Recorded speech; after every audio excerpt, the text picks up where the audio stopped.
puts it up, bounces and drops through.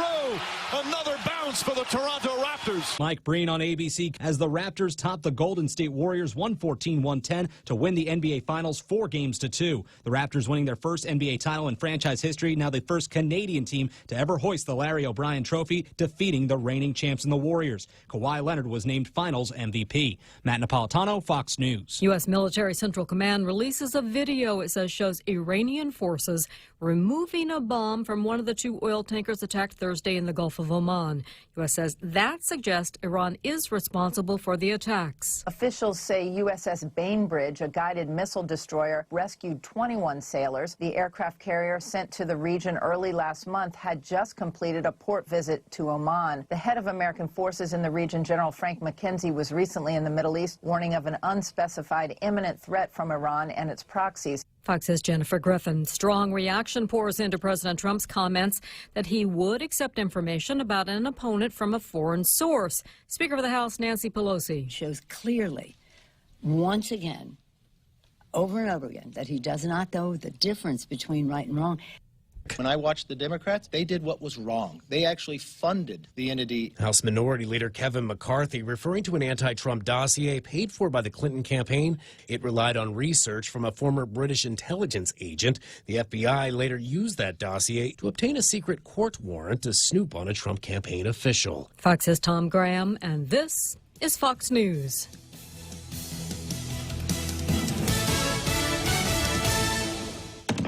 Hey, welcome to this Subway ad for the new club collection. How do you want it? I'll take a book club. Absolutely. So, last week we sunk our teeth into Subway's meaty new release, the Steak Club. I didn't finish it yet. Oh, not again, Sandra.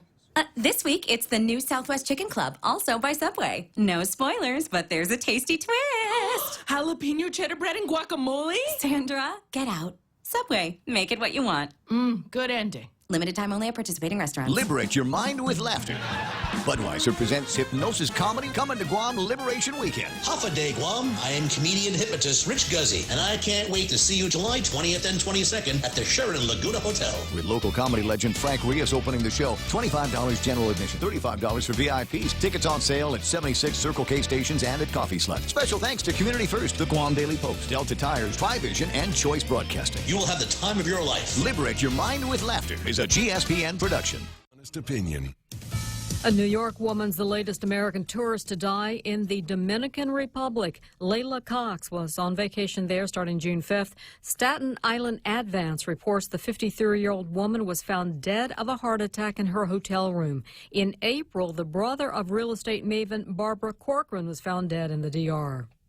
No information to show that this fits the pattern of someone at a resort, drinking from the minibar, getting violently ill, and then suddenly dying. But with this story, and as it grows and gets attention, it is clear that any family who lost someone in the Dominican Republic suddenly from the past year on is really trying to re-examine the results of that death in detail. Fox's Steve Harrigan in Santo Domingo. A second suspect's convicted for his part in the Benghazi terror attack in Libya. Federal jury found Mustafa al-Iman guilty on 2 accounts, and his parts for the attack on the U.S. diplomatic mission and a nearby CIA post that killed 4 Americans, including the U.S. ambassador.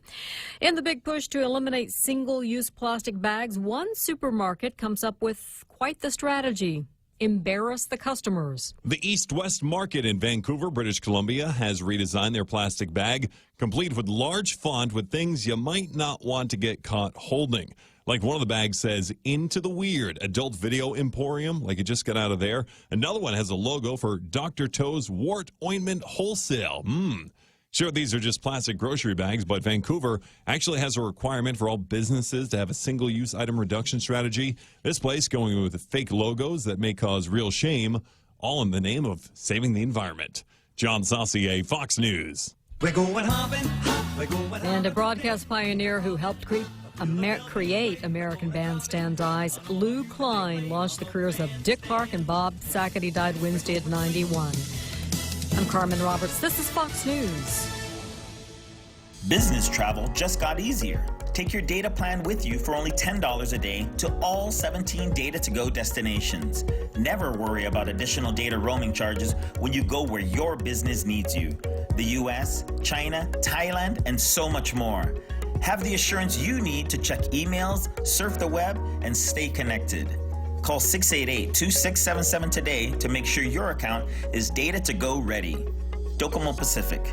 Better together. It's important to have claims process that works for you. At Guahan Insurance Services, we make things simple and convenient. Same door you walk in to purchase your insurance is the same door you open to file your claim. We can't pretend that the car insurance claims process is fun, but we can promise a hassle-free and speedy recovery without any runarounds. For your home, auto, and business insurance, visit us at the Camacho Landmark Center on Marine Corps Drive in Tamuning. Don't forget to like us on Facebook or give us a call at 475-1162 or text 929-SAVE. That's 929-7283. Welcome to Tall Tales with Bob Klitzkie, the only show on talk radio where common sense is a lot more common. Phone lines are now open at 888-TALK. That's 888-8255. And now, The Point proudly brings you Tall Tales with Senator Bob Klitzkie. A well-regulated militia being necessary to the security of a free state, the right of the people to keep and bear arms shall not be infringed. Yeah. Did I say it right today, Real Joe Cruz? You said it right for the 10th millionth time. Well, practice makes perfect is the old saying, right? Well, I've got an interesting one today. This one I got from Bearing Arms, of course, Tom Knighton, Bearing Arms. And Tom has an interesting idea to get all of the gunners kind of woke. You know, the gunners' own version of being woke. And here it is. Make July Gun Pride Month. And Tom says, earlier today I wrote about a high school principal who was suspended over threatening a non-threatening pro-gun tweet. In that post, I note that this is just the latest example of an attempt to silence supporters of the Second Amendment and the ongoing effort to stigmatize gun ownership. Do you know him? Do you know them? They own a gun. Stay away from them. They're bad people. Stigma, right? I've outlined numerous examples already. Undoubtedly, you could supply still more, I'm sure. Also, without a doubt, this is rapidly becoming the new normal, to stigmatize gun ownership and guns and self-defense and horror of horrors, that impossible piece of language called the Second Amendment to the United States Constitution. I suspect that in certain households, if parents caught their children reciting the Second Amendment, their children would soon find that their mouths would be washed out with soap. The Second Amendment being a new form of profanity for certain folks. The idea is to push gun owners into silence. Well, you can see how well that works here on Tall Tales. They want us unknown and unheard. If people realize that folks they know and respect are gun owners, that gun owners aren't violent psychopaths who are itching for an excuse to kill someone, they'll realize that many of the anti-gun arguments don't hold water. They'll recognize that many of the claims are nothing more than propaganda, pretending to be reasoned thought. We need to let people know we're here, we're armed, and to get used to it. June is Gay Pride Month. Now, how could you miss that? You know, June that's about like not knowing that our lieutenant governor is the first homosexual lieutenant governor in the United States. Yeah, it's pretty hard to miss. Or that we have 10 females in our legislature. Or we're the first openly pro-abortion governor of Guam. June is Gay Pride Month. It used to be a single week, but it's expanded. It's a time where the LGBT Now, he left off Q here. LGBT community reaches out and celebrates their existence. It was used initially to remind people that gay folks existed and they weren't going to hide in the closet anymore. Ironically, many of those celebrating are trying to push us into that same closet. Well, I'm not going. I don't care if you rebrand the metaphorical closet as a gun safe. I'm not going, and not because I make my living talking about the Second Amendment, Tom says. Even if I didn't, I'd still refuse to be rendered invisible. So I'm proposing we make damn sure people know we're here and we won't be silent. Next month is July, the month we celebrate our nation's independence. How did we get independence? We shot people who thought we shouldn't have it. That's how. As such, I'm making a humble proposal to the pro-gun people throughout the land. I propose we make July Gun Pride Month. We should have a month to celebrate our support of the Second Amendment. We should have a month where we remind people that we exist, that we're their friends, neighbors, co-workers, doctors, lawyers, their bankouts, their bankers, their checkout clerks. We're everywhere. More importantly, we should remind people that we're not going anywhere. Gun control activists are lashing out, trying to create a world where gun ownership is socially taboo. You know, like referring to that person in the other room as him instead of they. Yeah, socially taboo. You got to really watch your pronouns, or you're going to be in a heap of trouble, boy. Yeah. They want us silent because if people know we exist, they might be interested in our thoughts on gun control. They might seek us out and get the facts about guns and how they're used for self-defense 2.5 million times a year, a number supported by CDC research.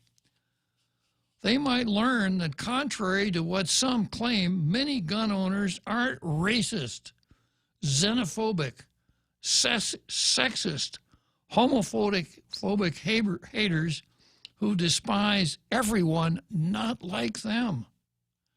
They'll learn that gun ownership transcends demographic boundaries.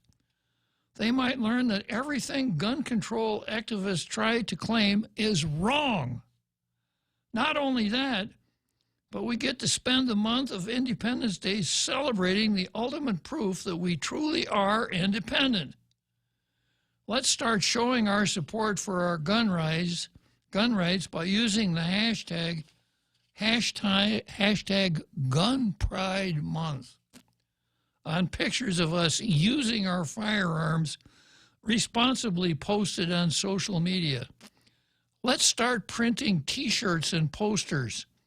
Let's come up with new ideas to remind people that we're gun owners and we're Americans, for crying out loud.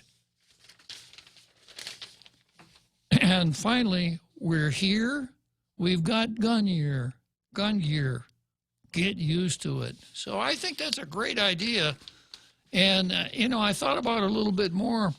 What we should do, I think, is have a parade down Marine Corps Drive, where every gun owner on the island, if he has a rifle, carries it over his shoulder or maybe at port arms. And if he has a pistol, carry it at present arms, marching right down Marine Corps Drive. And then I printed out a copy of the National Rifle Association flag. Here it is. If you're not looking at Facebook, you can't see it, but it's an eagle, the national shield, and a rifle. It would make a pretty nice flag. So we ought to require the governor to post the NRA flag all around the governor's office and at Government House. And we ought to talk to the gnomes of the 35th Guam legislature and ask them to post that flag all around the legislature also. So we're here. We're not going away. Gun Pride Month. Yeah, so remind me, Real Joe Cruz, that on the 1st of next month, I remind our entire international radio listening audience that the 1st of July is the first day of Gun Pride Month. All righty. Yeah. Okay, and I'll see if I can find a suitable shirt to wear on the first day of Gun Pride Month. Okay, so that's the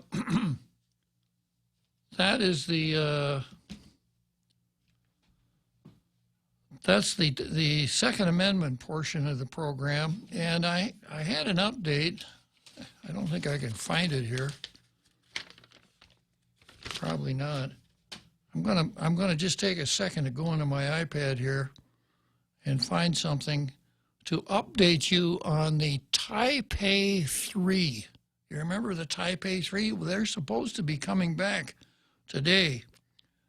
So I suspect there will be a large welcoming back party up at the airport.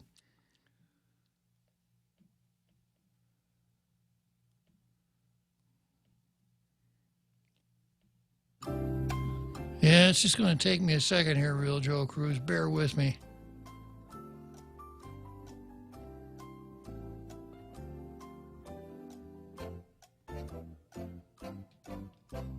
iPads. Oh, you know, when you're in a situation like this, the iPad is always really, really slow. Now, I was working on another project this morning, and I just happened to stumble across this. It's the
This is embarrassing.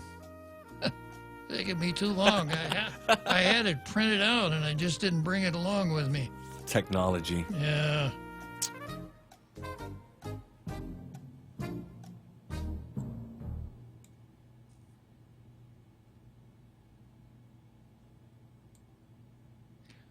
What the heck? I'm going to wait until after our big halftime show and then I'll come back to this. But make sure you remind me, Real Joe Cruz. All right.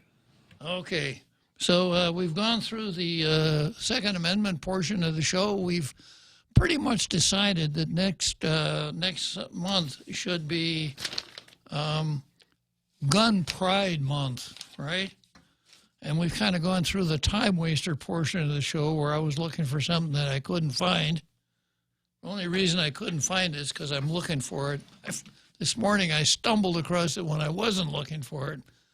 The law of perverse certainties. Whatever can go wrong will go wrong, especially when you're on the air. Okay, so from there we go to Zemi Ikratny.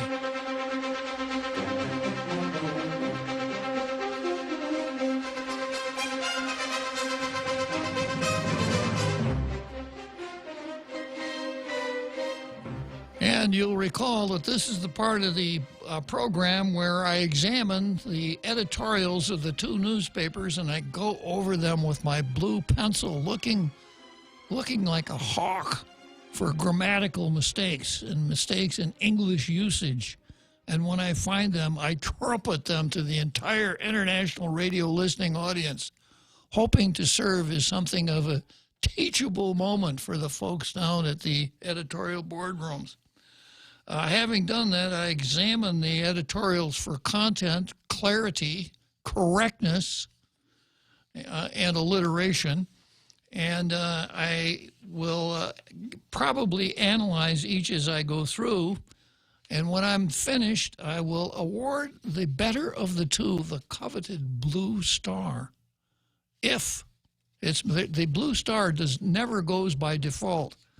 If it doesn't stand up to my high standards, if it doesn't meet up with my high standards, we just go without a blue star. It's called the Mark proviso to the rule in blue stars. Mark cautioned me against working too hard, reaching too much to award the blue star when neither editorial actually merits it. He was right, and I've adopted, he really made his mark on me. So here we go with the Daily News. The failure of elected officials to invest in significantly upgrading technology and getting rid of manual processes at the Department of Revenue and Taxation remains a huge problem for taxpayers and the government of Guam. The Office of the Inspector General at the Department of Interior in 2008 estimated the government of Guam lost about $23.5 million a year in taxes because our tax agency lacked sufficient numbers of quality tax enforcers and maintained a reliance on manual processes and outdated equipment. So maybe it's time to take those old steam-powered typewriters to the dump. To the landfill, right? Yeah. And all of the Jurassic Park mechanisms that the department is using to shuffle its papers need to be really looked at hard. In 2016, an audit report cited predominantly manual processes at RevTax as why gambling taxes weren't accurately collected. And last year, former auditor Doris Flores Brooks said the tax agency had significant control lapses in tobacco tax and property tax collections.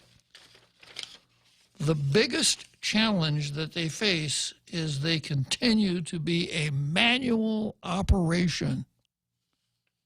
Now, that's no disrespect to some of my friends named Manuel Paris, Manuel Cruz, Manuel Akaninguk. You know, it's a different kind of Manuel, real Joe Cruz. I just thought I ought to clarify that for you. Thanks, I was confused. Yeah. This week, agency officials told senators the government of Guam is owed about $140 million in outstanding and back taxes as of May. Now, I remember a certain governor, as you were gubernatorial candidate, named Lou Leon Guerrero, saying we don't need to raise taxes. We just need to correct the taxes that are already on the books. So let's see. Lou has been governor since January. It's now June. Do you remember reading that story about all of the modernization that Lou has accomplished at the Department of Revenue and Taxation, real Joe Cruz? Vaguely, sir. You do? Vaguely. Yeah, I don't remember it. Yeah, I don't. Because I don't think there ever was a story. Oh, okay. Yeah, that's a trick question. You tricked me, sir. That's a trick question. Because I don't think there has been a story, and because I don't think she's done anything so far. The agency wants to buy 80 new desktop workstations, but that just isn't enough. Elected officials need to make a much more aggressive approach to modernization at the Department of RevTax. The agency needs to eliminate as many of its manual processes as it can and fully embrace technology, even if that means, and it does, horror of horrors, the elimination of some jobs. Yeah, and that of course is the way that we could cut our government down to size. You remember the mantra that I keep repeating. What I would like to see is an effective, efficient government operating within the rule of law on at least a break-even basis. And in order to do that, we got to reduce the head count. We got too many people on the payroll. And if we can replace them with automation, we should. And once upon a time, I had high praise for the Waterworks Authority the Power Authority, because they were able, by adopting a new kind of meter, they found that they had 6 employees that they didn't need anymore because they had adopted this meter technology. So what did they do? They laid off those employees. Now, of course, they took a hit on that. And, the usual moaning and groaning occurred. Those guys have families and they got mortgages, et cetera, which is all true. All true. But we can't operate the government on the basis of what it is that people need unless we want to go with, now here's a theory of government, to each according to his needs, from each according to his ability. Wouldn't that be fairer? It's what we call a communist manifesto. So we can't run a government based on what the employees need. We have to run the government based on what the public needs. And what the public needs is an effective, efficient government operating within the rule of law on at least a break-even basis. So the rev tax needs to embrace technology, even if that means, and it does, the elimination of some jobs. The elimination of positions that rely on manual processes will allow the agency to hire more tax collection officers.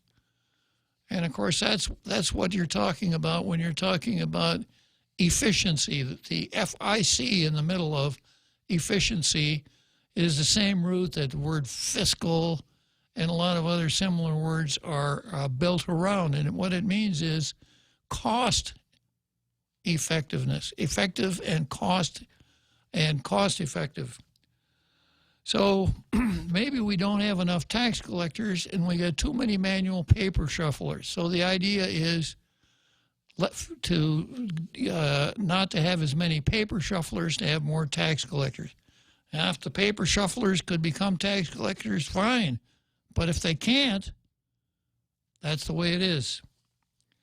Rev tax must work to make more services available online, to reduce the number of people who right now have to spend long amounts of time having to stand in line. Going to rev tax is just something I dread and avoid at any cost because of the long lines and the feeling that I'm not making a good use of my time, especially when I could be doing most of this stuff online. You can pay your gross receipts tax online, but of course, we still haven't figured out how to let people pay with credit cards without paying that service charge. I know there's a way of working around that. Given the volume of the government of Guam's transactions, there has to be a way of working around that. And just think that, if you could pay your income tax online, like you would if you were paying U.S. income tax, how much time and effort and headache that would save you. The focus should be to make any business done with the customers of the agency as easy as possible so it can focus on collecting taxes and other revenue owed the government. Well, you got some good points there, Daily News. Amazing what the Daily News can do when they write about something on Guam, as opposed to something posted from USA Today, which works out of Washington. Okay, then we come to the Post. Allowing thousands of child support checks to sit in boxes for years is beyond cruel. In many cases, when underage children are living without mom or dad in the home, the absent parent's financial child support is crucial to providing the child some of the bare necessities as she or he is growing up. The required financial support from the absent parent could help with paying for snacks for school supplies, we get the picture. It's tough to imagine a child growing up and missing mom or dad, and it's even tougher for the child to cope if she or he, boy, they just don't understand here. What is this he or she stuff? What should they be using, Real Joe Cruz? They. Yeah, well. Them. Them. What if there's a girl and a boy involved? What should they use? Those. Okay. Pronouns used to be so easy, but it's gotten so hard. Yeah. It's even tougher for the child to cope if she or he is being deprived of financial support an absent parent has already paid for as a result of a bureaucratic snafu. Snafu is an acronym, Real Joe Cruz. Have you ever heard it before? I have. Do you know what it means?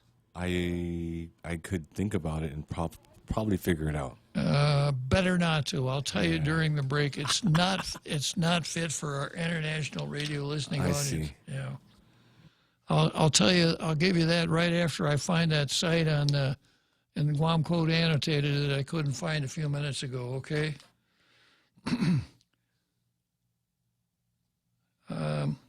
Let's see. Deprived of financial support, an absent parent has already paid as a result of a bureaucratic snafu that has gone on for years. That's beyond cruel.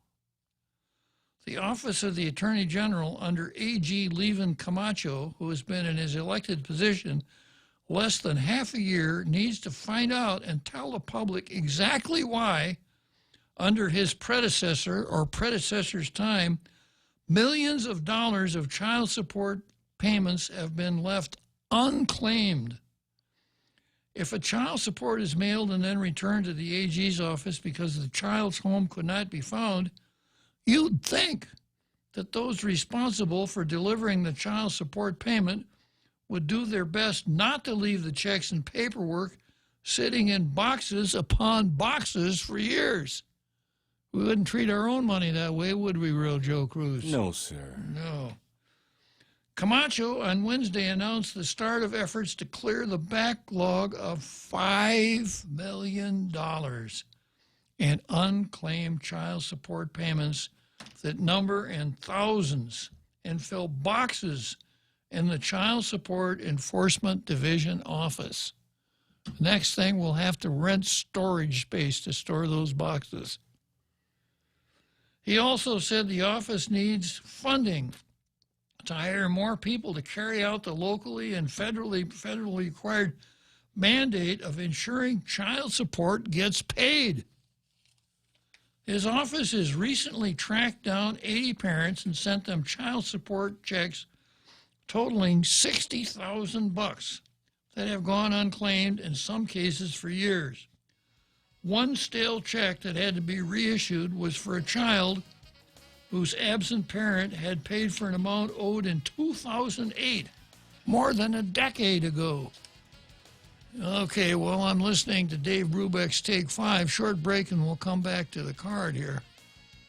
The sky's the limit with Bank Pacific's secure MyCloud banking. You can access your account 24/7 with your smartphone, your computer, your iPad, or any other tablet. You can pay bills, set up alerts, check your balances, wire transfer money. It's never been easier.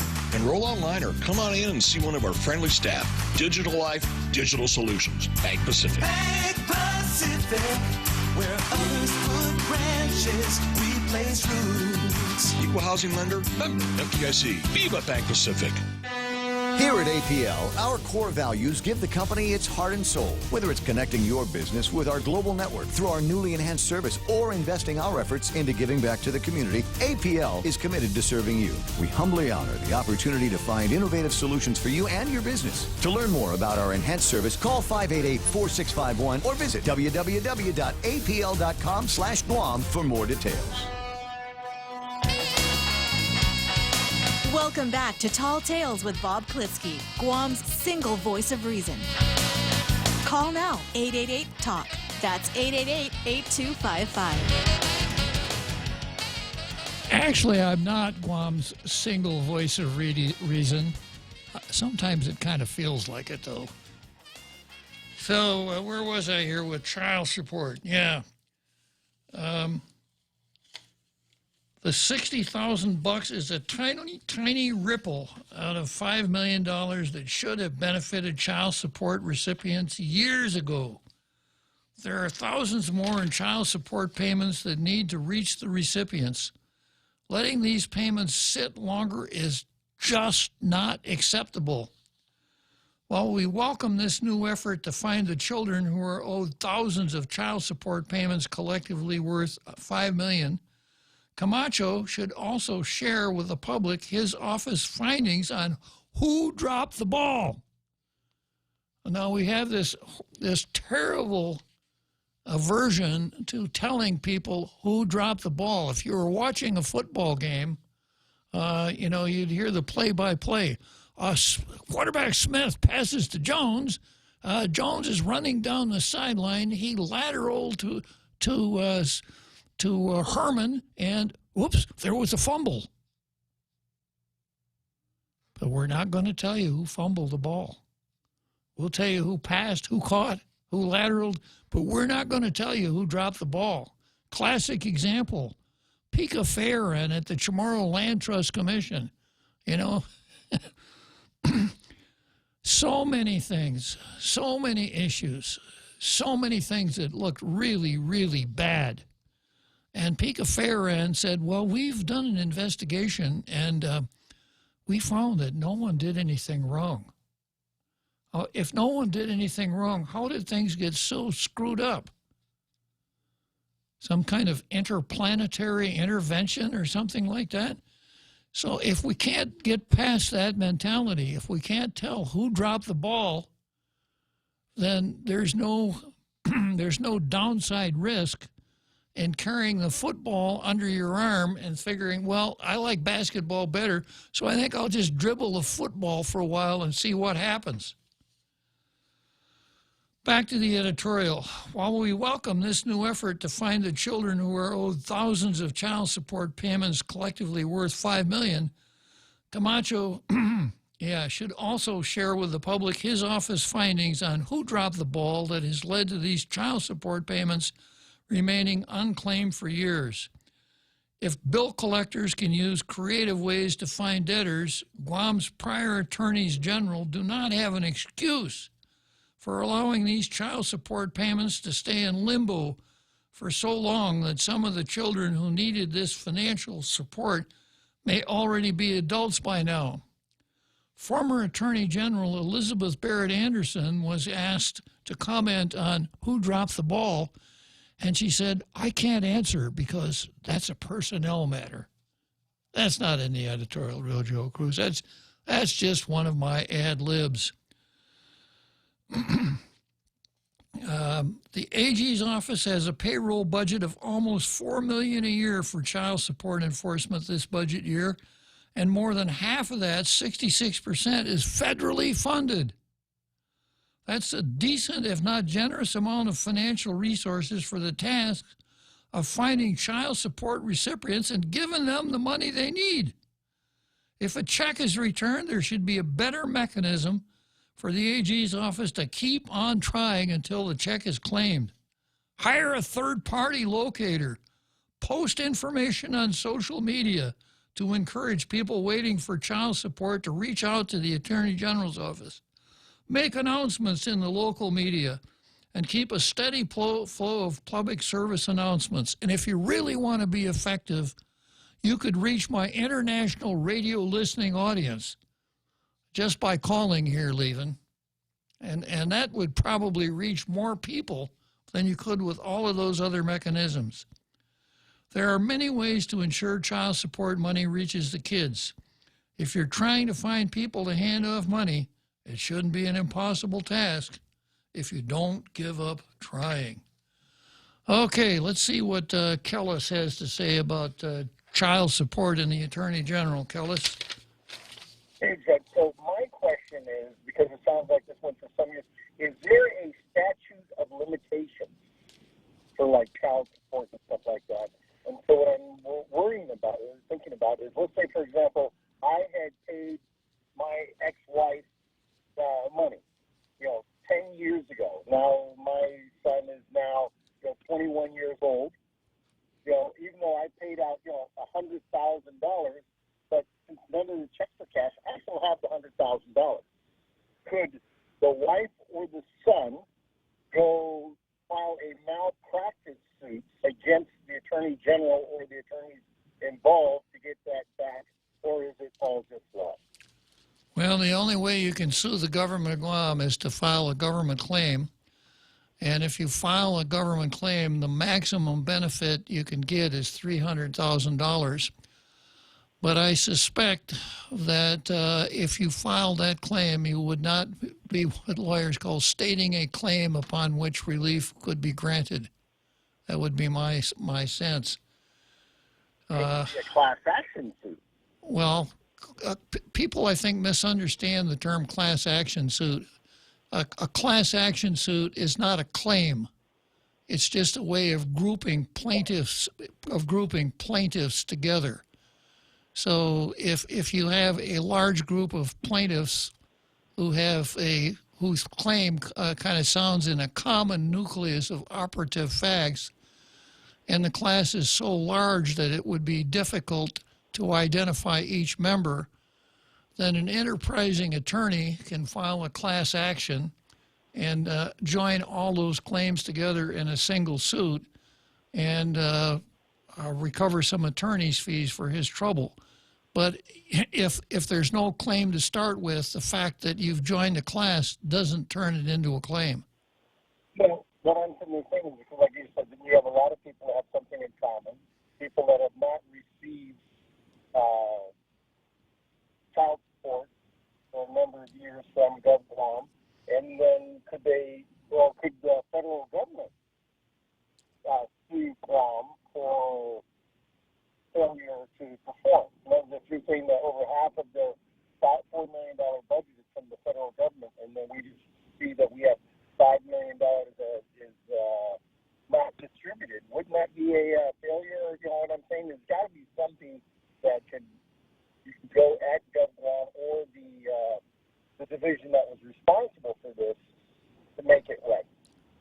Well, as far as whatever part of the federal government provides that federal grant, their usual approach to things like this is to cancel a grant and say you're not going to get any more money.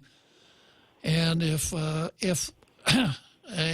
cursory investigation suggests that maybe there's criminal activity, then perhaps the FBI could get interested in it, but it doesn't happen very often. With respect to class actions, you wouldn't be able to file a class action, for one thing, unless everyone were owed the same amount, because class actions wouldn't be set up to determine the value of each claimant of each member of the class. So how about back to my original question? In other words, is there a statute of limitations on child support? Well, as far as the person who owes the child support, you mean? The person receiving, yes. It's a little hard to understand you, Kellis. You got a bad connection. What I'm trying to think is, if we have $5 million out, then there's people out there right now that have not received any child support. Yeah. But you might have the person that's paying the child support actually paying it. So, yeah, what happens if, now that the person I've been paying child support to for the past 10 years is now 21 or 18 years old, whatever. So I can stop paying child support. I've been showing I have proof that I paid it, but none of the checks were cashed. So I still have all that child support. Should I, as the person paying child support, have gone to the court to say, look, I'm paying it, but they've never cashed a check? Or, if they've never cashed a check, am I at fault for it never being cashed? No, if you're the obligor and you're making your payments the way you should, that's all that's required of you. As a father, you might want to go a little bit farther, but you wouldn't have an obligation. Well, because I'm trying to just figure out there's got to be something that someone should be able to, because like if I write a check 14 years ago or 12 years ago, whatever this first thing started out as, you're not going to be able to go to the bank and cash it. And let's say that I might have died, the person that wrote that check might have died 4 years ago, and so you can't go back to their bank and ask them to resend that check. So there's got to be something, that would, I just think it's wrong, is what I'm getting at. Well, I can't say that I'd argue with you, Kellis, but what I'm saying is that it's pretty hard to get to from here. And we do elect our attorneys general, and I think he made an issue of this. That Levin did make an issue of this. I'm saying not necessarily this one because they found it, but again, if this goes back a number of years, we're talking about a number of attorney generals and a number of attorneys within the office of the attorney general's office that had this responsibility. So someone should be made accountable somehow. Yeah, well, I think that probably the accountability, if Levin is ever able to get to the bottom of it, would be the embarrassment that comes from being exposed, from not having done your job. But that gets back to my little rant here earlier about having this extreme reluctance to point the finger at the person who dropped the ball and to take any action. Right? Okay, my phone's about to die, but I just wanted to make sure I got that in. Thank you very much, Kellis. Talk to you later. Okay, so there you are. So child support not being paid. Apparently, attorneys, if you are the attorney general, then you can't use the Joey Duenas defense. You can't say, well, I didn't know. I didn't know that there were $5 million worth of checks in boxes in that office. Nobody told me. So whoever the attorneys general have been when that happened can't easily escape. I don't think that there's any criminal prosecution that would lie, at least from what we're told, unless there's more to the story. And I don't see that there'd be any civil relief against those former attorneys general or whoever it was that dropped the ball. So I guess what we'll have to do right now, the best we can do is root for Levin Camacho and hope that he gets to the bottom of this, disperses the money, and lets us know what happened and who did what to whom. Or maybe it's like Sherlock Holmes, real Joe Cruz. Maybe it's not what the previous attorneys general did. It's what he didn't do. Yeah, maybe. And then while we're on the subject, I'm not going to make an excuse for anybody, but I will say this. I don't think the whole child support mechanism should be in the Attorney General's office in the first place. Once upon a time, it was the Department of Public Health and Social Services that did it. For a while, the Superior Court did it. And then it went to the Attorney General, and it moved both times, I think, because people were dissatisfied with the work that was being done. But collecting child support from non-paying parents and dispersing the checks to the custodial parent is not the kind of thing that lawyers are very good at. It's not the thing that they do. It's not the reason we have an Attorney General's office. In the Attorney General's office, we have lawyers that prosecute criminals, that prosecute and defend civil actions against the government, that give legal advice to various government agencies, etc. It's not a high-tech paper shuffling kind of place. So if I had the ability to do this, and Governor Lou Leon Guerrero probably does because of the Reorganization Act that passed in the last legislature, I would move the whole child support function to the Department of Revenue and Taxation, along with enough money to get them the computers and the automation that they need. Because it would seem that the record-keeping, collections, and disbursements is much better set at the Department of Rev Tax than it is in the Attorney General's office. The Attorney General would still be available to go after non-paying parents, but to saddle the Attorney General's office with that whole bureaucratic undertaking, I don't think is a very good way to organize the government. Now, in the past, those who had it, they're supposed to do their job. I'm not making an excuse for them. But I'm saying that if I were El Maximo leader here, which I probably should be, don't you think, Real Joe Cruz? What do you think? Yes, sir. Yeah. But if I were, that's exactly what I would do. I would move the whole child support mechanism to the Department of Revenue and Taxation. In fact, I would establish a collection bureau at Rev Tax. So anybody that owed the government money and didn't pay would be collected there. Everything from hospital bills to library fines.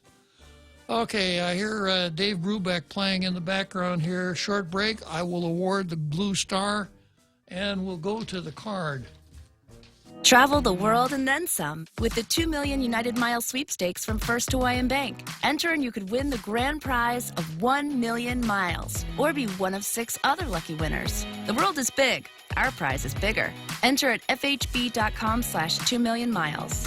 No purchase necessary. Void where prohibited. Sweepstake starts on May 1st and ends June 30th, 2019. Open to legal residents of Guam and CNMI. Ages 18 years or older. Visit 2millionmiles.com for official rules. First Hawaiian Bank. Member FDIC. Equal housing lender. Your home is one of the most important investments you'll make in your life. At Nanbo Insurance, you can rest easy knowing that you're covered with reliable and affordable homeowners insurance. Nanbo makes it easy to protect what matters the most so you can enjoy the moments that matter the most. With Nanbo, you can also save big when you bundle up and insure your car, home, motorcycle, or business. Enjoy great savings up to 50%. Visit nanbo.com or call 477-9754 for more details.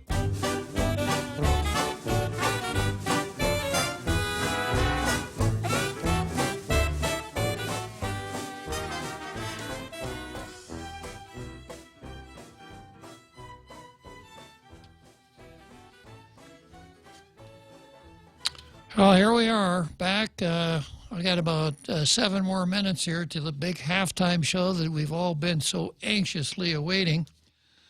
And I've got a couple of pretty good editorials today. The Post was hard-hitting and really laid it out on the line. Good call to action. And the Daily News had not only surfaced the problem, but attempted to provide a solution to the problem. But I got to give it to the Post today. I think it was more hard-hitting and edgy than the Daily News. So today it goes to the Post.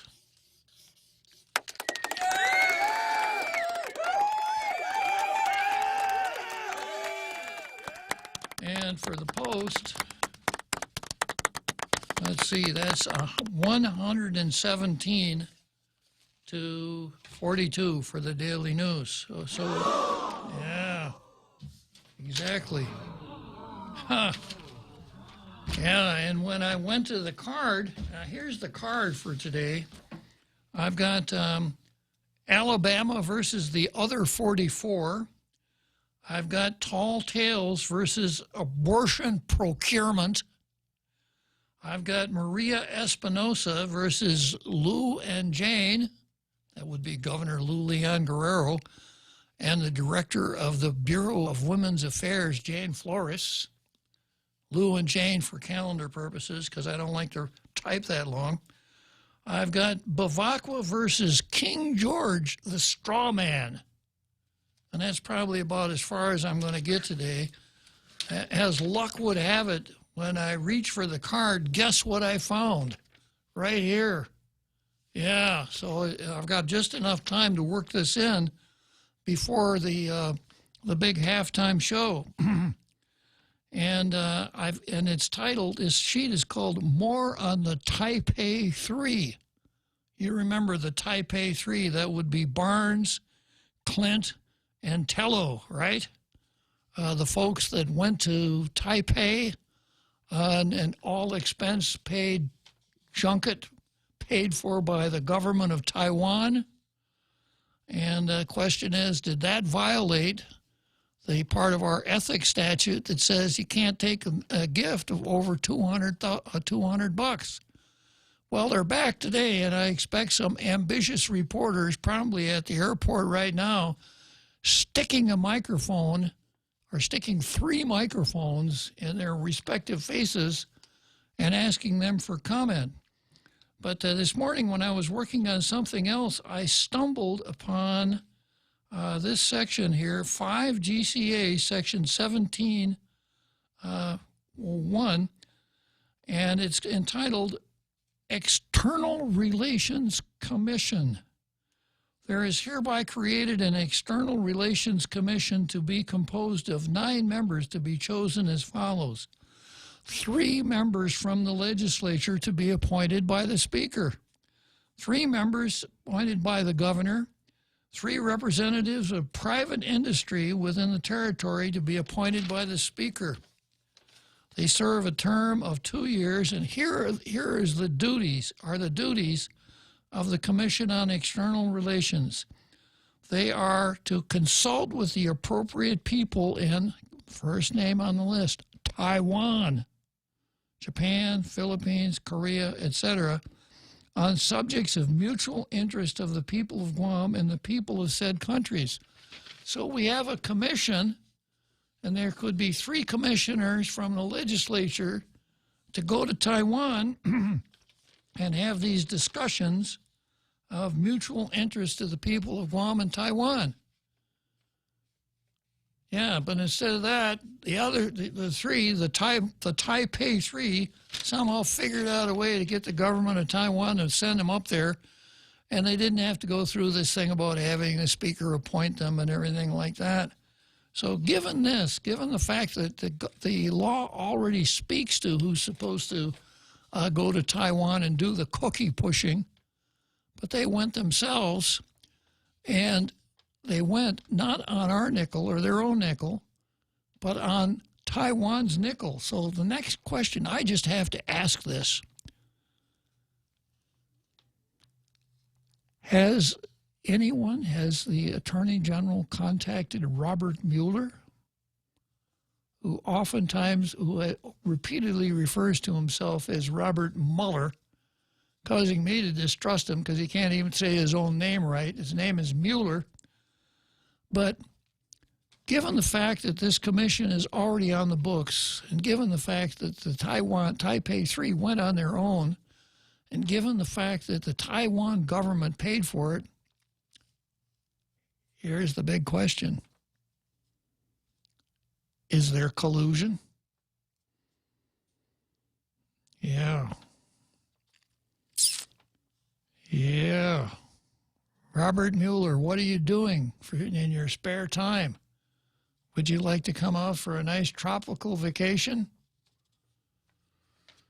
Well, as I say, it's not on the card. I just happened to stumble across this morning, and it just caused me to ask that question.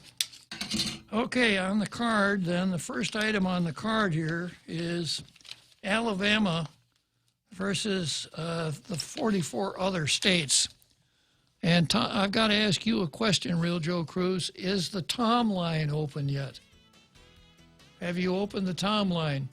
Yeah, I did. That was Marquez. He's going to call back after the break. Marquez? Yeah. Okay. Okay, let's enjoy that big halftime show.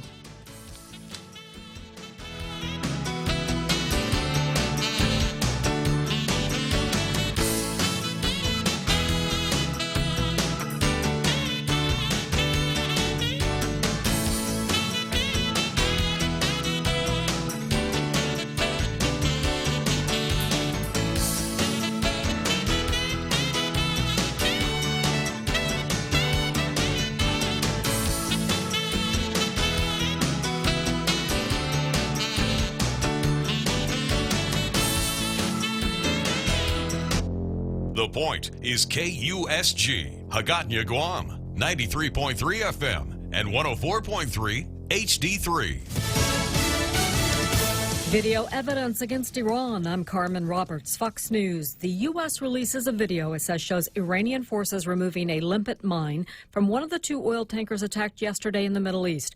Washington says that supports its claim that Iran carried out those attacks, a charge Tehran denies. Secretary of State Mike Pompeo. Iran is lashing out because the regime wants our successful maximum pressure campaign lifted. No economic sanctions entitle the Islamic Republic to attack innocent civilians, disrupt global oil markets, and engage in nuclear blackmail. UN Secretary General Antonio Guterres calling for restraint. I strongly condemned any attack against civilian vessels. Facts must be established and responsibilities clarified. And if there is something the world cannot afford, is a major confrontation in the Gulf region. Japan's defense minister saying a short time ago he has no intention of sending troops to respond to the attacks, one of which was on a Japanese-operated oil tanker.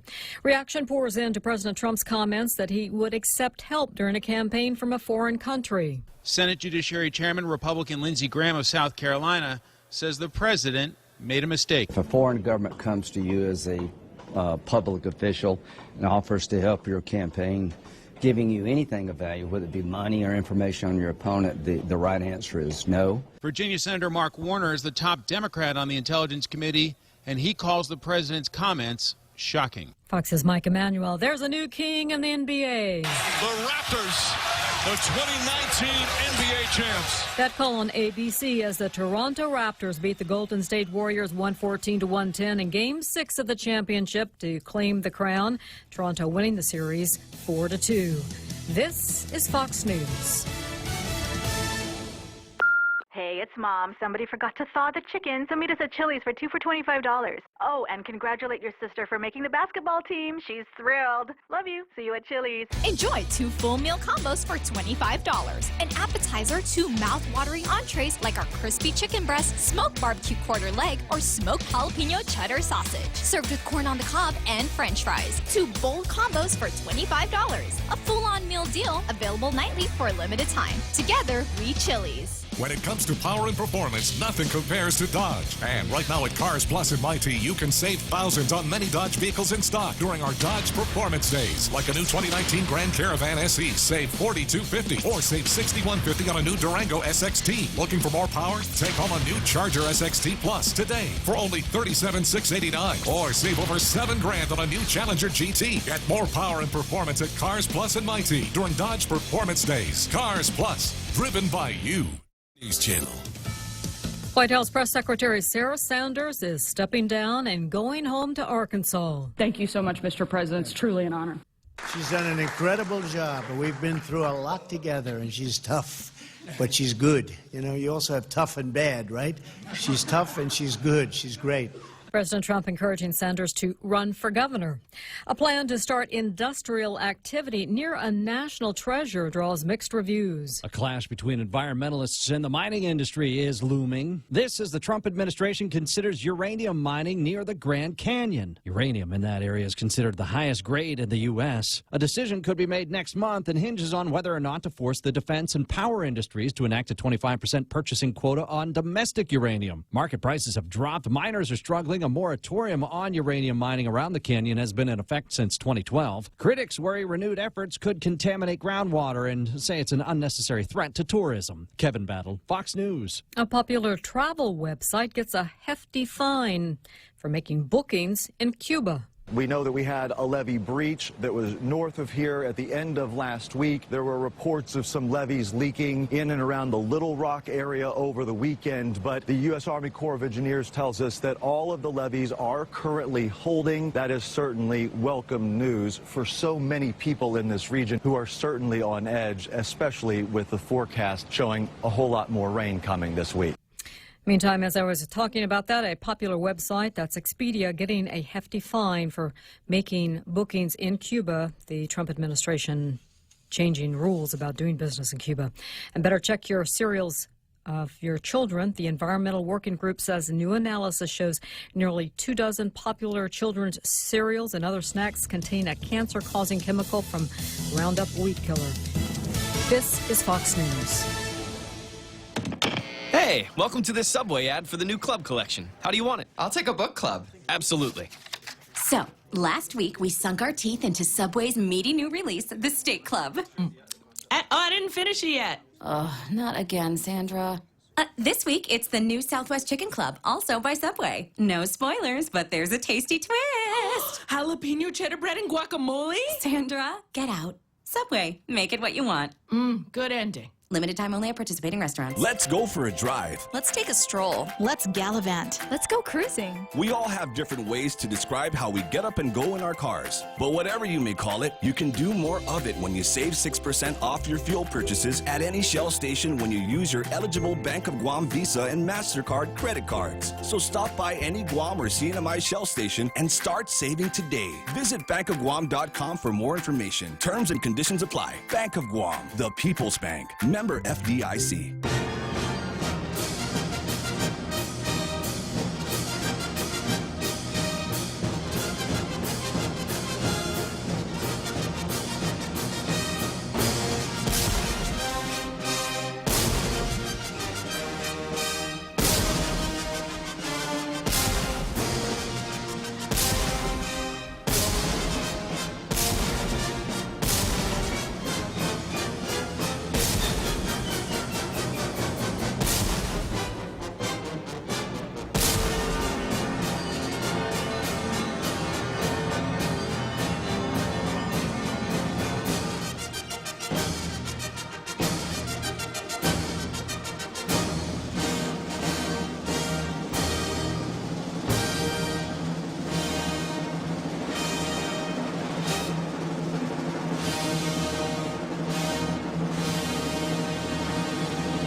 So thus ends that big halftime show that we've all been looking forward to all day long, the marching bands, the cheerleaders, etc.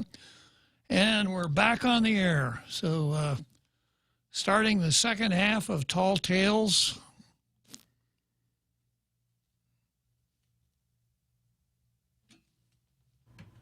Oh, you wanted me to remind you about that that airport thing? I reminded you to remind me. Yeah, the airport thing. Yeah, what did you want to remind me of?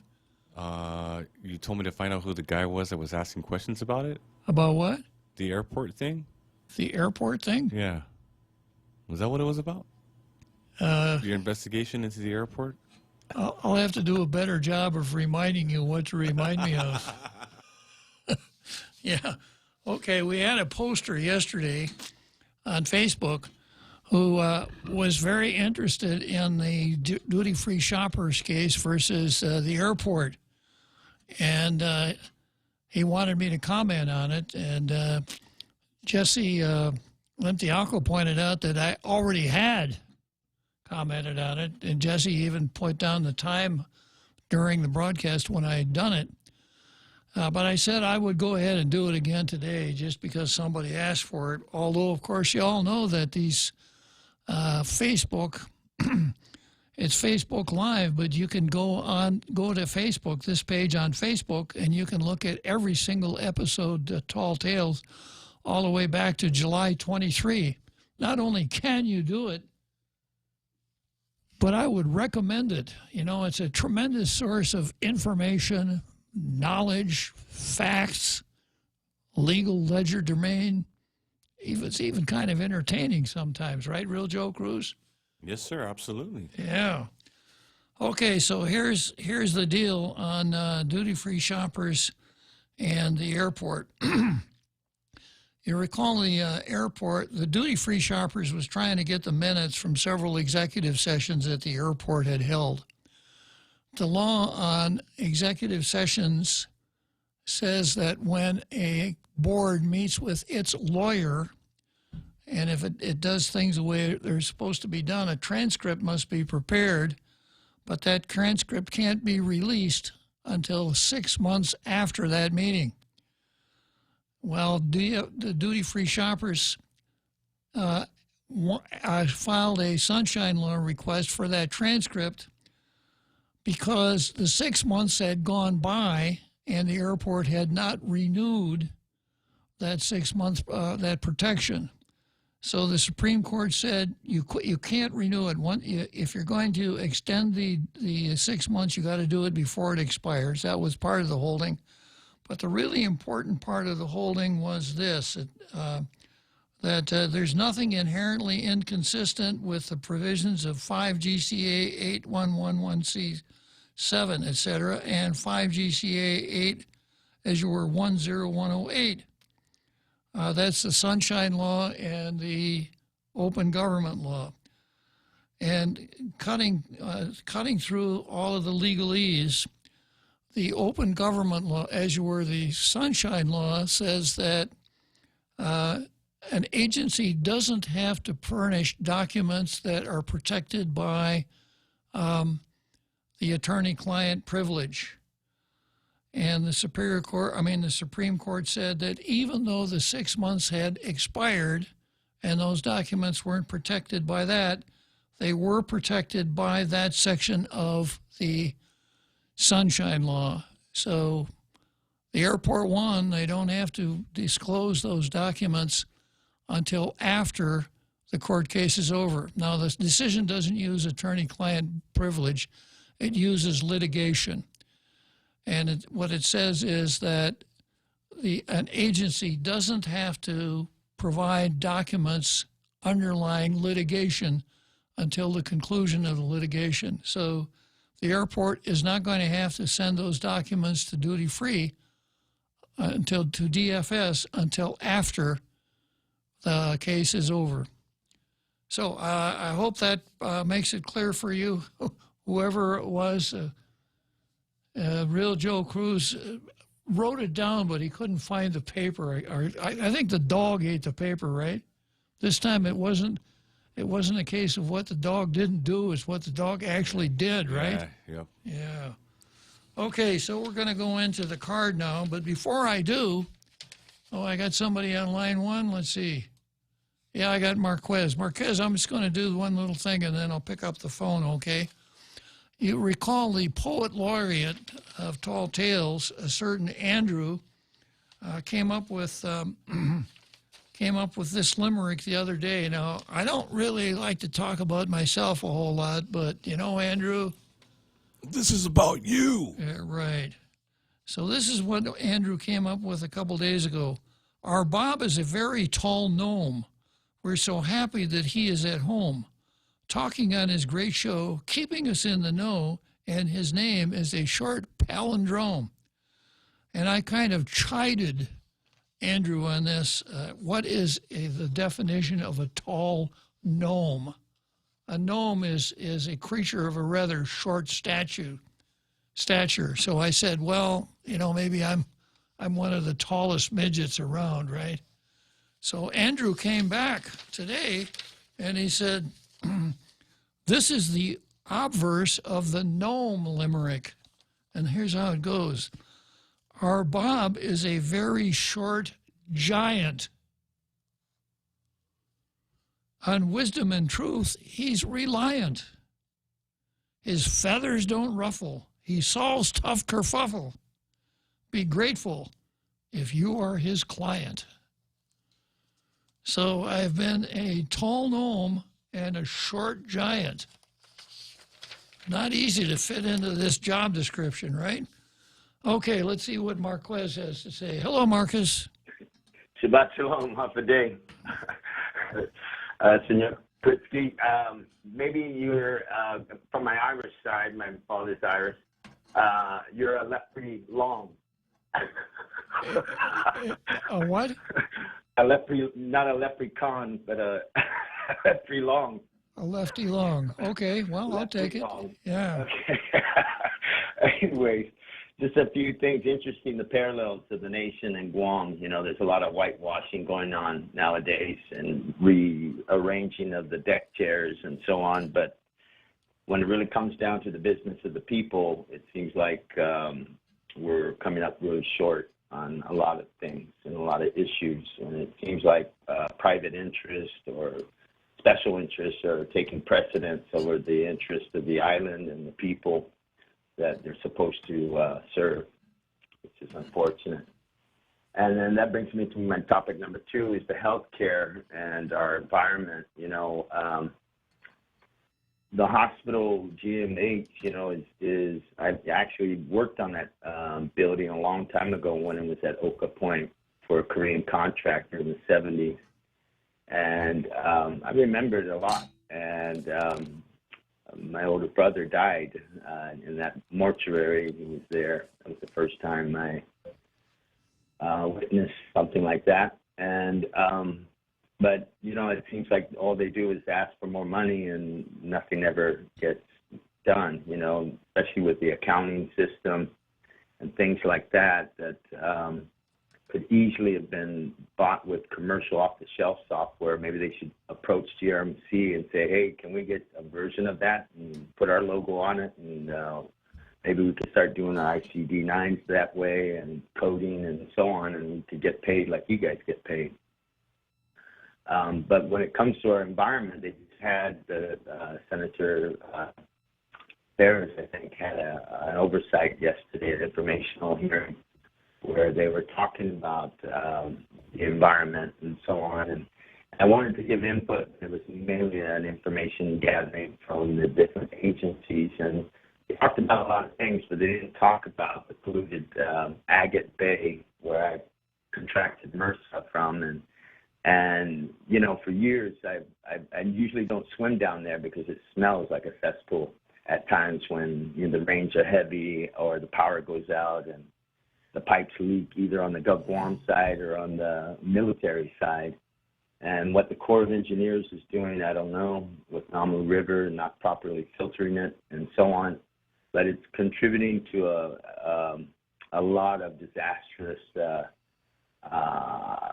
collisions, including the radiation.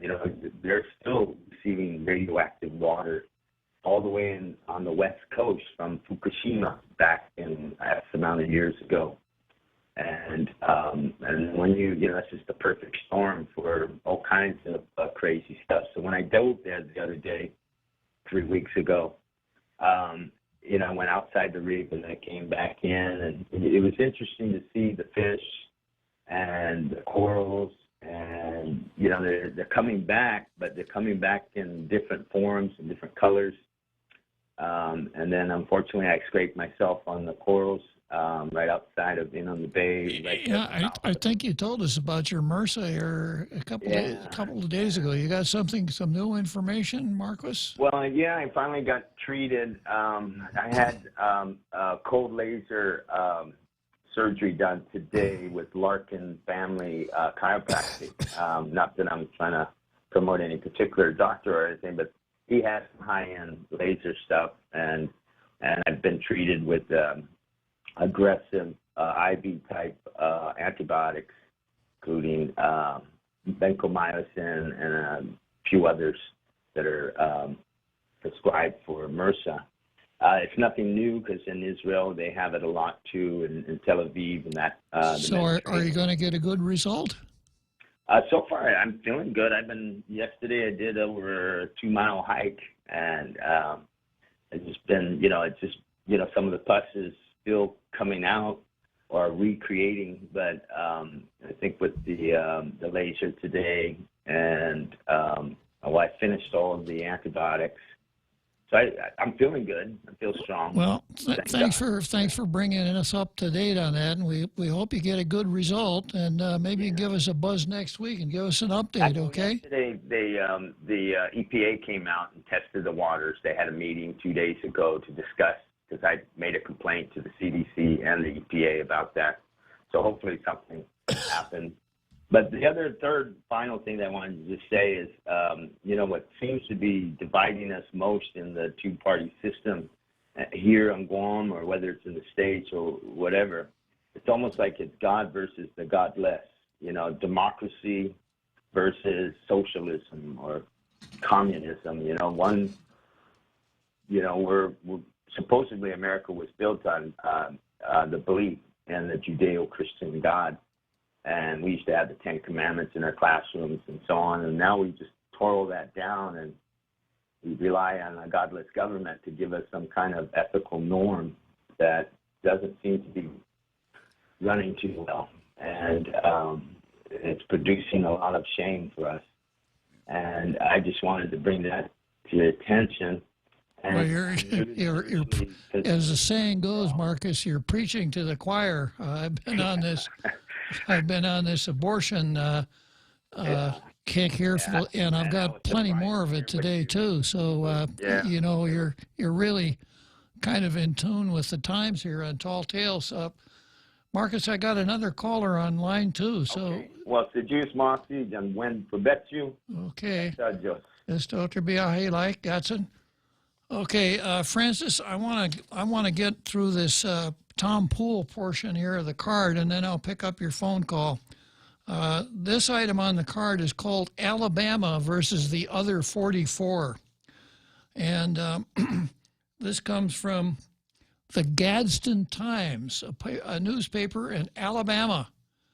And they say, we've never hesitated to chide Alabama's lawmakers. Yeah, well, I've chided our lawmakers from time to time, too, so it's okay.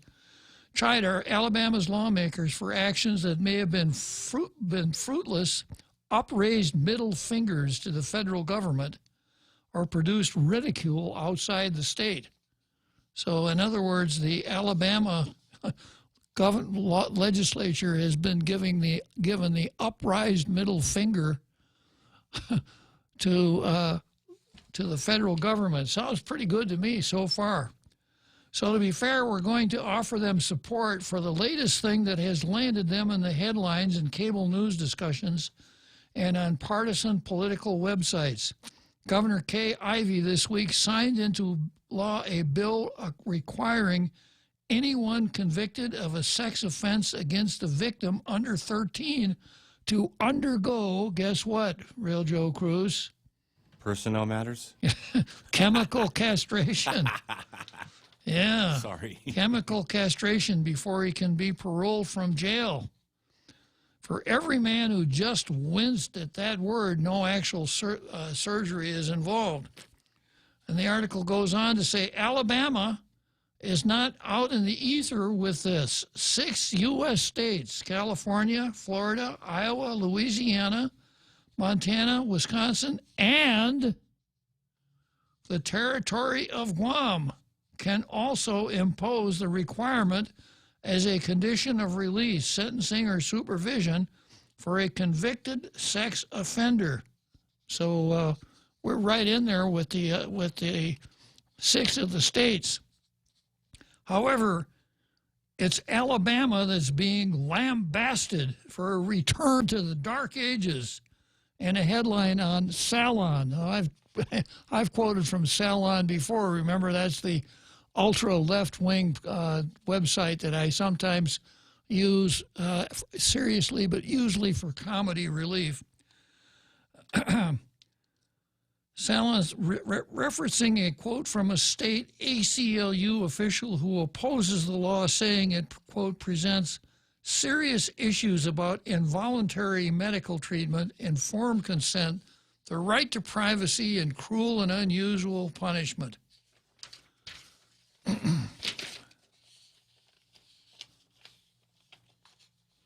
Now, there's something new in here that I kind of raised with Dr. Tom, what's his last name, Real Joe Cruz? Tom Pool. Tom Pool, yeah. And here it is. Later on in the article, this isn't a, quote, give them the meds and be done with it fix. The treatment only works on people who have a true sexual attraction to children. And that's not everyone in prison. There are people with sick minds filled with sick fetishes and fantasies that they turn into reality for assorted reasons, sometimes just out of sheer evil. This law won't stop those types of predators. The likelihood is that the chemical castration will be applied judiciously, if not rarely, given that the most vile sex offenders aren't likely to have much success with a parole board. Still, this could cut into some truly unacceptable numbers. The Rape, Abuse, and Incest National Network reports that 57,000 U.S. children were sexually abused in 2016. So you'll recall that earlier on, Dr. Tom Poole spoke in favor of chemical castration and spoke quite knowledgeably about it and kind of called me out because I mentioned that I was against it based on kind of a libertarian idea that I'm not a statist and I think the state assumes too much power and I don't want to see the state imposing such things on anyone, even bad people. And after Tom and I discussed it for a little while, I had to confess that I was, in effect, shielding myself from a hard question based on an ideological rather than a practical basis. So that's why I always look forward to Dr. Tom Poole's calls. He always gives you something to think about. And also, so does my friend Francis, who has been very patiently holding. Good afternoon, Francis. Good afternoon, Bob. I am so overwhelmed, man. Even with working and doing things here and listening to Rush Limbaugh, we were just loaded with information and activities in the mainland, especially in the D.C. area. Cruel and unusual punishment.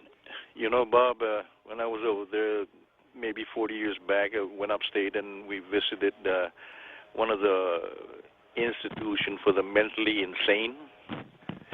And it was a freaky place because it's really out in the countryside where there were even, what do you call them, habitual rapists and all that, But then again, a lot of them who raped killed at the same time.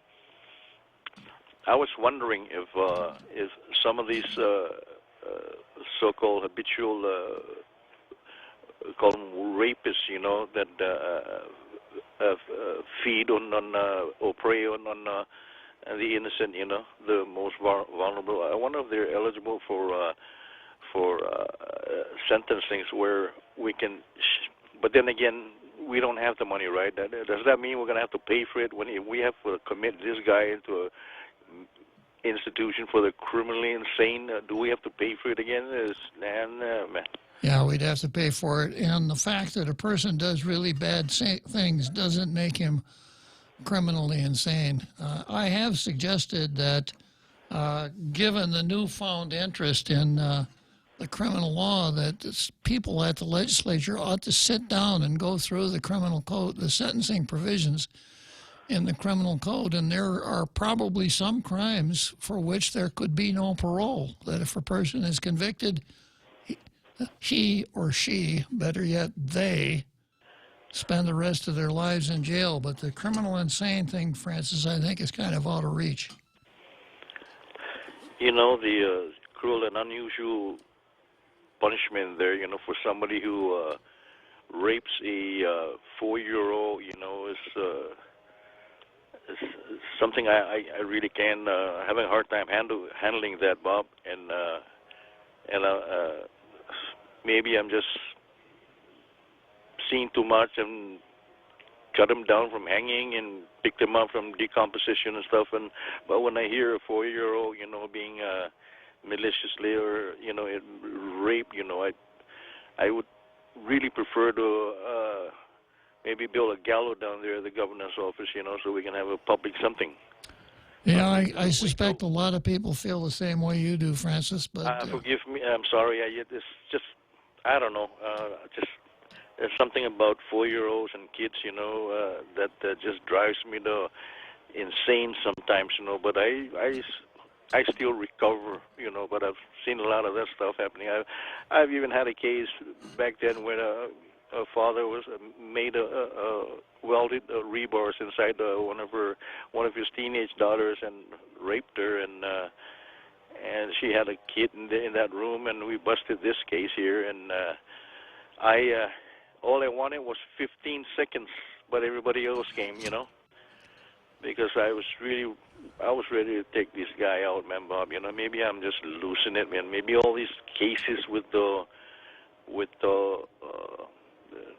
connected, or somehow related to drugs, I don't know. I'm not going to go there with what drugs drives anybody, to commit something really bad. And I've been there. I've been on both sides of, but I think I'm going to stick with you. I'll stay on the right. Good call, Francis. Stay on the right, listen to Tall Tales, hang on every word that you hear the host mutter, and you can't go wrong, right?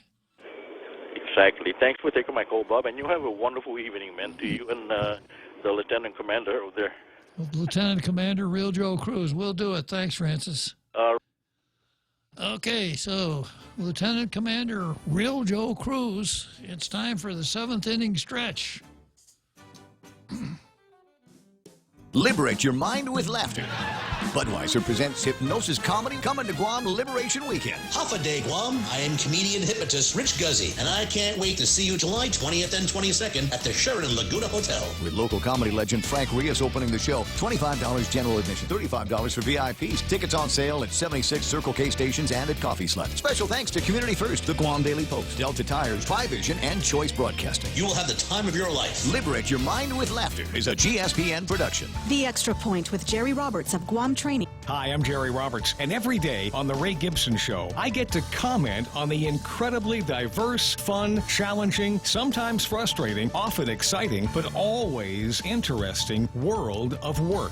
I hope you'll be there with us. You can find daily transcripts of The Extra Point at guamtraining.com. Tune in every weekday morning at 7:20 for The Extra Point with Jerry Roberts, brought to you by Guahan Insurance Services and First Hawaiian Bank on 93.3 The Point.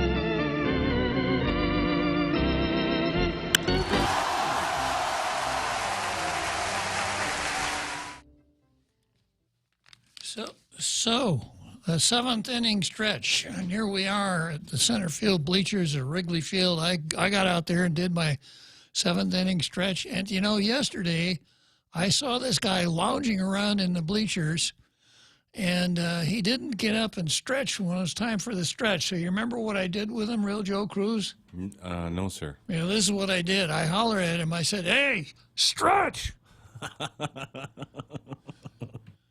And I guess I got to do it today too, huh? Right? Yes, sir. Yeah, you shouldn't miss the stretch, right? Okay, so back to the card here. I've got Tall Tales versus Abortion Procurement, and Maria Espinosa versus Lou and Jane. That's probably as far as I'm going to get today. Tall Tales versus Abortion Procurement. Now we know.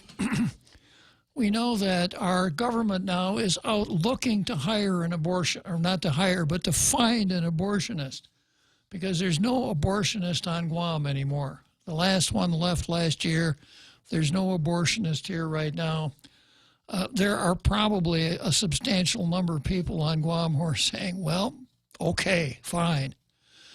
But the governor, the first openly pro-abortion governor we've ever had, complete opposite of Joe Atta, who was an absolute anti-abortion governor, has tasked Jane Flores, who is the director of the Bureau of Women's Affairs, to find an somehow figure out how to attract an abortionist to come to Guam to do abortions.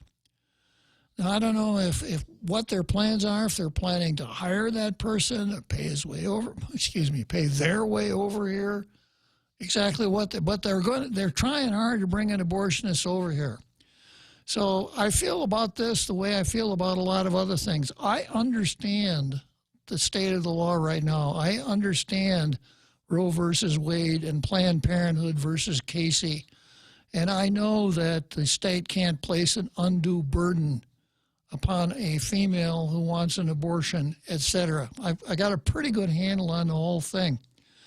And I know that if it's done in accordance with the law, you cannot criminalize abortion under the current state of the law.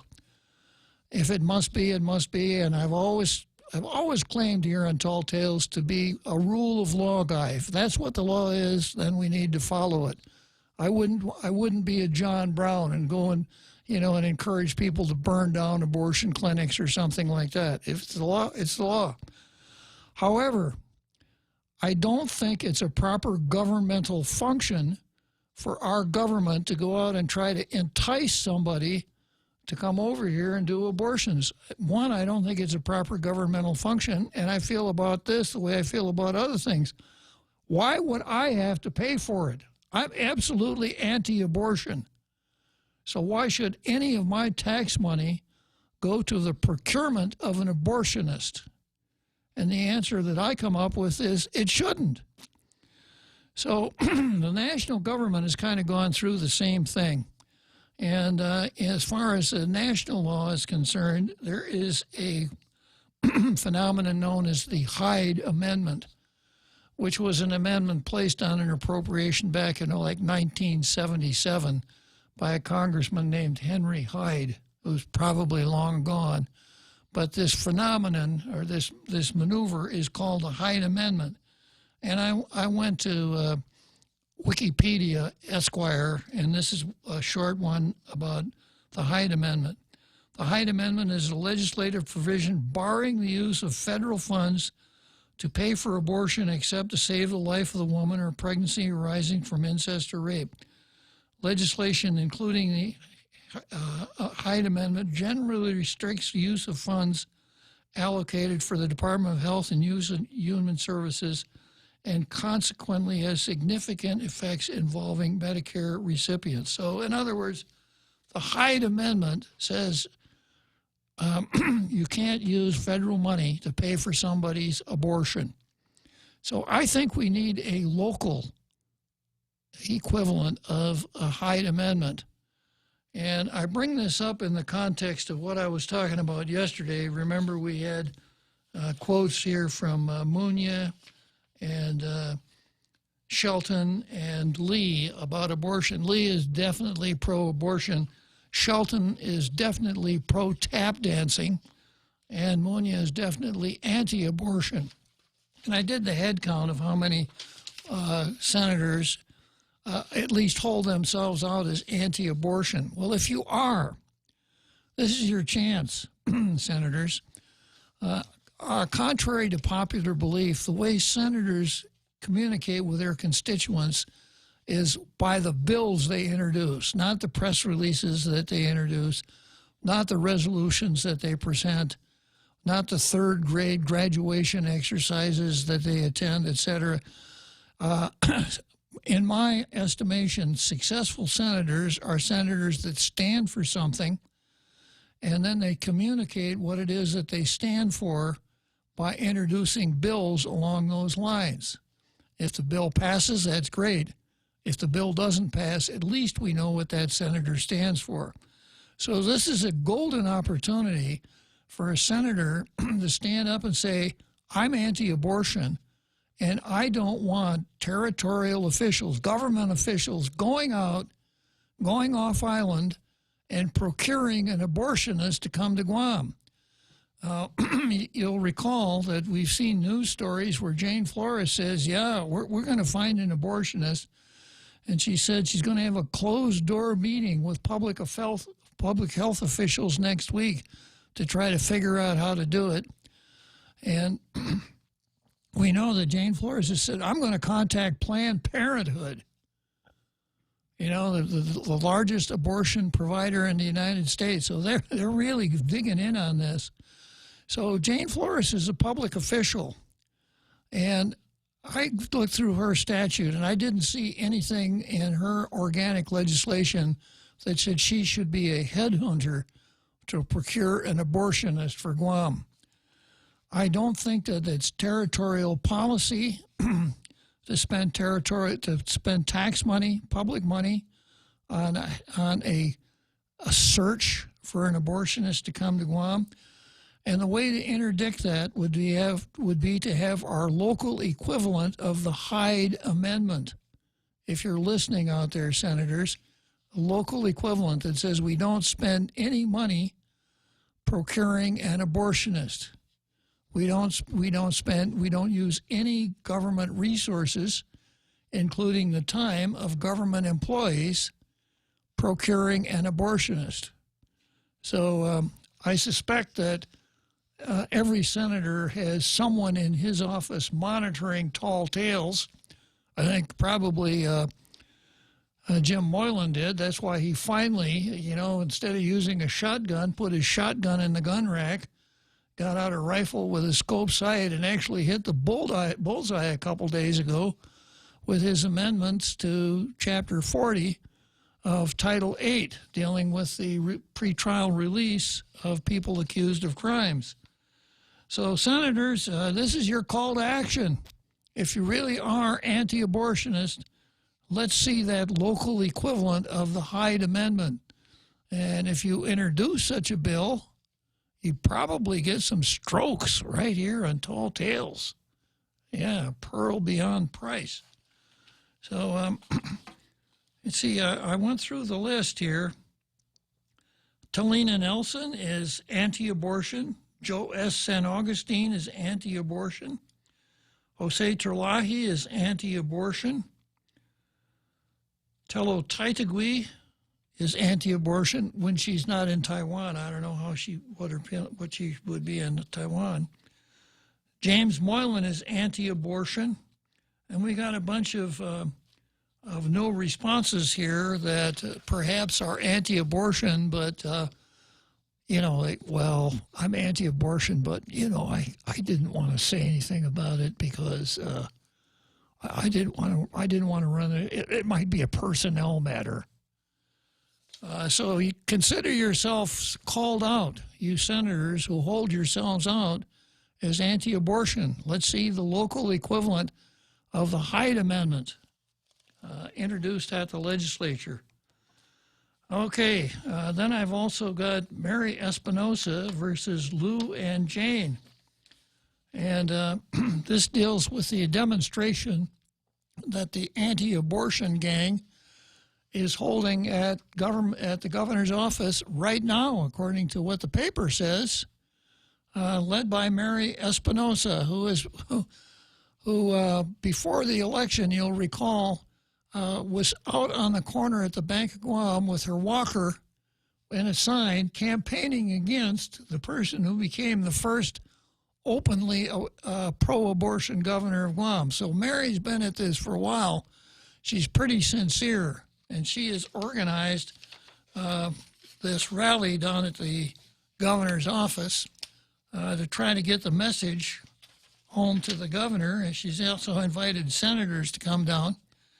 And here's some quotes from this article. Maria says, sometimes going back to the basics, respect for life, respect for others, respect for common decency and charity, respect for the family is good. There's nothing wrong with the basics of life in our community. It's what sets us apart from the world, she said. Do we really want to be like everyone else out there? How can we say we're a culture of caring and family if we're willing to kill off our babies? Espinosa said, look what's happening in the world. We have more laws, so many laws that protect animals, and there's outrage when an animal is abused or hurt. We've seen that. But it's okay to rip a baby apart limb from limb because it's inconvenient to be pregnant. Marcus, I hope you're still listening because this is kind of the same thing that you were pointing out. So good for Mary Espinosa. Then I come back to Kirsten Gillibrand, who compares anti-abortion views to racism.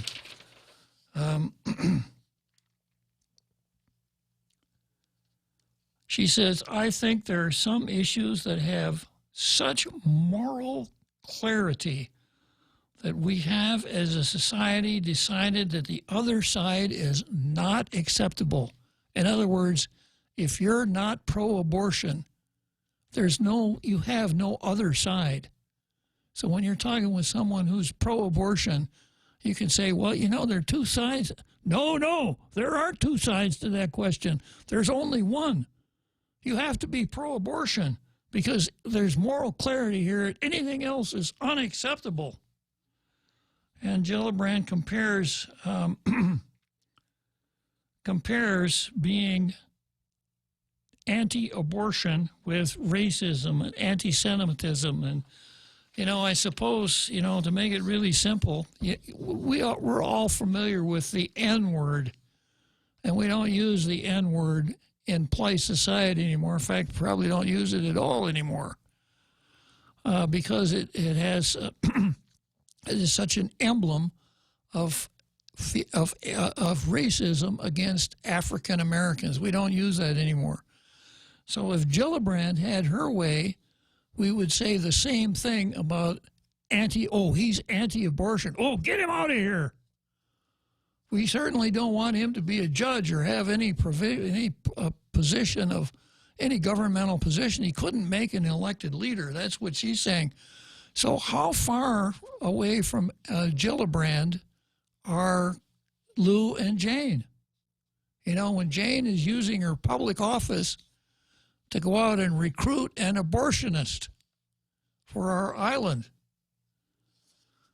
When you take into consideration what Mary says, we protect animals and there's outrage when an animal is abused or hurt, but it's okay to rip a baby apart limb from limb because it's inconvenient to be pregnant. So Lou and Jane are advancing the inconvenience part of the thing, not the let's not rip babies apart limb from limb. So how far are they apart from Kristen Gillibrand? I've gotten kind of interested in this. Thank you, Jane and Lou, because you've rekindled my interest in the whole anti-abortion movement, what's at stake and what's happened. And I have an article here from LifeSite News that said that the Supreme Court in 1973 knew personhood could kill Roe versus Wade. And the author here says, I have often said that if ultrasound pictures of the unborn had been available in 1973, the Roe versus Wade decision would have been quite different. It's hard to talk about lumps of tissue and collections of cells when one can actually see a leg kicking and a hand reaching and a mouth sucking or listening to a heartbeat. And of course, that was the pro-abortion folks back at the time of Roe versus Wade. Well, it's just a lump of tissue. It's not a baby. It's just a lump of tissue. Since then, 4 decades of medical advances have changed the meaning of the word viable, which is now the standard. Planned Parenthood actually overruled Roe versus Wade in the 3 trimesters. And now the law under Planned Parenthood is that before the baby is viable, that is, before the baby could survive outside the womb, the woman's interest trumps that of the state in the preservation of life. After viability, then it switches, and the state has a important interest in the procedure. Not to say that a state has to have any criminal law to advance that interest. So the article goes on to say, since 4 decades of medical advances have changed the meaning of the word viable when applied to the unborn, they should also have changed the meaning of the word human. Consider the case of the world's tiniest baby born weighing just over 8 ounces. The world's tiniest surviving baby weighing 8.6 ounces when she was born in December went home this month. And they called her Sabi. Sabi, separated from her mother's body, now enjoys the full constitutional protections of personhood. And it doesn't hurt to go back and remind ourselves what the 14th Amendment says. If I can find my copy of the Constitution here.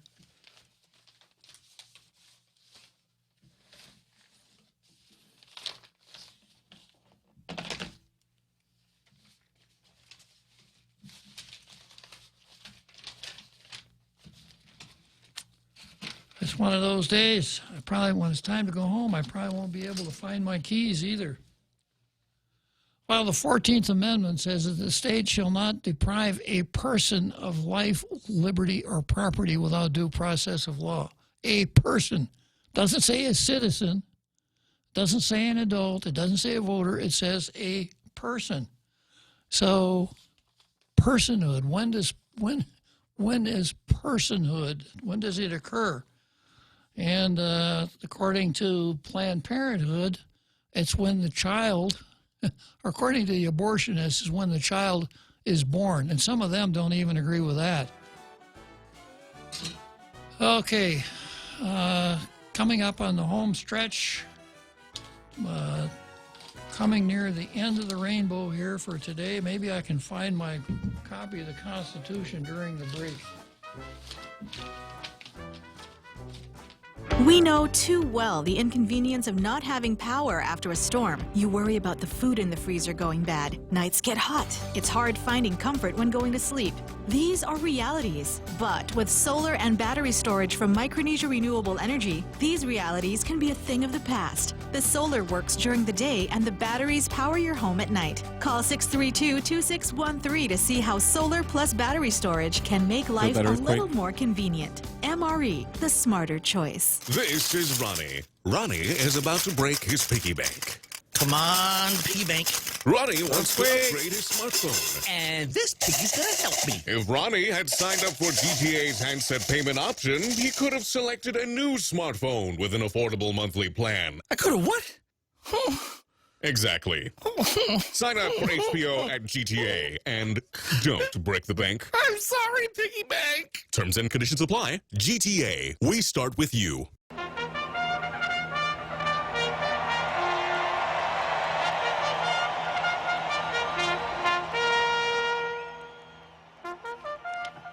So here we are, heading down the home stretch. That means I've got about 8 minutes until we hear the plaintive strains of Ravel's Bolero, and the real Joe Grooves and I will once again have to go into withdrawal because we won't be doing a Tall Tales for 2 whole days. It's tough.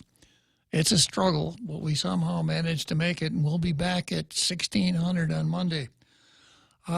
I found my copy of the Constitution here. There was a movie not too long ago starring James Caan, and the title of the movie was Hide in Plain Sight.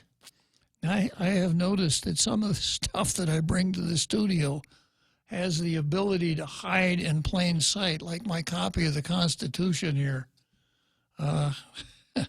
Anyhow, I found it, and refreshing your recollection on the 14th Amendment. Nor shall any state deprive any person of life, liberty, or property without due process of law. So how much due process of law does the child who is about to be born, how much due process of law does he get if he's in New York and, if they're in New York and their mother decides that an abortion, because it's inconvenient, would be inconvenient for that child to be born, that mother opts for a late-term abortion. How much due process of law does that child get? None. So going back to this article that I found in LifeSite News, talking about advances of medical science and the fact that viability occurs earlier and earlier. And it's a little bit of a critique on some parts of Roe versus Wade. Democrats are apoplectic about bills banning abortion when a heartbeat is detected. They fear such bills as attempts to roll back Roe versus Wade. If the Supreme Court ever rules that such bans are constitutional, Roe versus Wade is dead. repealed by the establishment of personhood. Supreme Court Justice Harry Blackmun feared such an eventuality in writing the majority opinion in Roe versus Wade. It's not Harry Blackmun, one of the Minnesota twins. Harry said, "We need not resolve the difficult question of when life begins. When those trained in the respective disciplines of medicine, philosophy, and theology are unable to arrive at any consensus, the judiciary at this point is in the development of man's knowledge, is not in a position to speculate as to the answer." So Harry said that he cannot speculate as to when personhood begins. Going on, man's knowledge has developed in the past 4 decades to the point where life-saving procedures can be performed on the unborn. We are now at a point where that question of when life can and must be answered, as Justice Blackmun feared it would be one day, ending Roe. And here's another quote. The appellee and certain amici argue that the fetus is a person within the language and meaning of the 14th Amendment. In support of this, they outline at length and in detail the well-known facts of fetal development. If this suggestion of personhood is established, the appellant's case, of course, collapses. For the fetus' right to life would then be guaranteed specifically by the amendment. The appellant conceded as much on re-argument. This is why Democrats also oppose requiring a mother requesting an abortion view an ultrasound of her unborn child, which strips away the pro-abortion myth that abortion is of no more consequence than the removal of a mole. Advances in medical technology have shifted the abortion debate in the pro-life dimension. Even the liberal media have begun to notice. And then I've got something here, a quote from Morning Joe. Yeah. So Morning Joe, Joe Scarborough, a NBC panel discussion show that comes on at 6 a.m. in Eastern Time. And when we're in daylight savings time, it comes on at 8 p.m. here. And I used to be a regular watcher because Joe was a Republican congressman. He switched from being a Republican congressman to a rhino. Now he's just not even a Republican. And he used to have people like Pat Buchanan and other conservatives on his show, and it was pretty good. There was a lot of good give and take. But for easily understood reasons, Joe has steered the program to the hard left. And, well, I'll save Joe's quote for Monday. I'm not done with this abortion thing. I'm going to pick it up on Monday. And have as nice a weekend as you can without any tall tales. We'll see you on Monday.